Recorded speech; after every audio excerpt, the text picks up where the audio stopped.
So this is a true story. When I was about 11 years old, I was out checking cows or crops or something with my dad, and we drove by this spot on this piece of land that he owned, and I thought, as an 11-year-old, boy, that'd be a good place to build a house.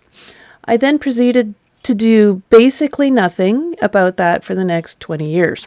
My dear friend Laura, for Christmas in 2009, probably said, okay, enough is enough, Brenda, and she made me a binder with a little shrinky-dink tag that said Brenda's house, and it was a place for me to store everything I needed to do for the house. I wish I were kidding, but that's seriously what kicked my butt to start building the house.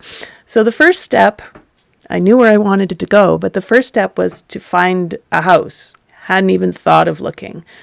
So one Saturday in early January, Laura and I met up and started looking at homes. And I thought, I kind of want now that I want it quickly.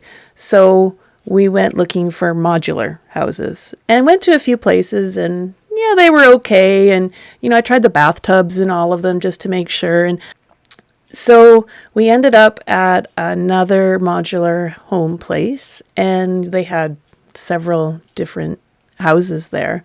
Liked all of them. But then we walked into kind of the last house at the place. And I remember this to my dying day. I walked in the front door and kind of turned to the right, and I saw this. And my jaw dropped, and Laura laughed and said, "So I think we're done looking."